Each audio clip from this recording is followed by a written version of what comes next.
Turning now to the latest on the Chinese spy balloon that government officials shot down over the weekend. The Navy released these images yesterday documenting the recovery efforts of some fragments of the balloon off of South Carolina's coast. According to government officials, the balloon towered at roughly 200 feet tall. George Solis joins us now from Myrtle Beach, South Carolina, to talk about this. George, good to see you. So according to the Department of Defense, over the weekend, once officials shot the balloon down, China actually declined a request for a call from our Defense Secretary Lloyd Austin. What exactly are the implications there? Yeah, good morning, Joe. Good morning, Zin Clay. That's right. This was a call that was scheduled between Lloyd Austin and the Chinese Minister of National Defense. And the idea there was to diffuse some of the tension shortly after the balloon was shot down, open up a dialogue between the two countries.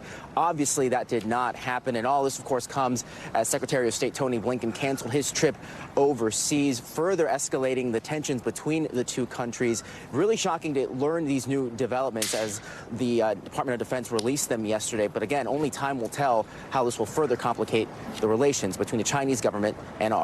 You know, we got some hints last night during the president's State of the Union address. China did come up. Let's listen to what the president had to say.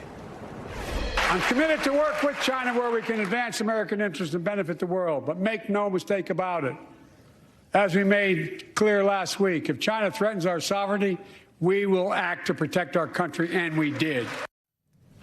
So, George, how does this compare to previous stances we've heard from the president when it comes to China?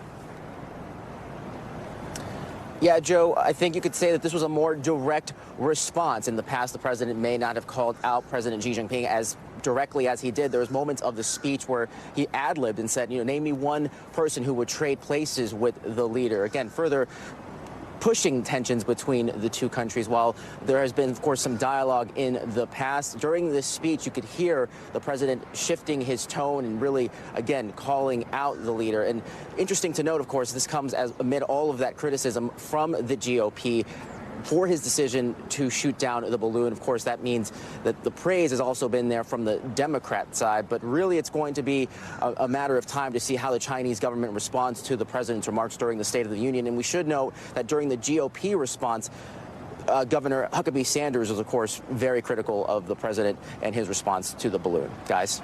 And George, we mentioned earlier that the recovery efforts are underway right now for fragments of the balloon right where you are in South Carolina. What else do you know about the search right now? Yeah, we can tell you the search is still ongoing. We have seen a number of Navy vessels coming in and out of the dock here in North Myrtle Beach. And yesterday, the Navy releasing those dramatic images of sailors out to sea of some of the recovery efforts that took place on Sunday. You can see them fishing out portions of this balloon debris. Of course, the other focus comes when and if some of that debris starts to wash on shore in the coming days, which could, of course, shift the dynamics from the search at sea to the search on land. And, of course, the warning from the authorities, both federally and locally, is if that debris does wash on shore in the coming days, the advice to beachgoers, leave it alone, call it in and report it. Guys? Leave it alone. George Solis, thank you.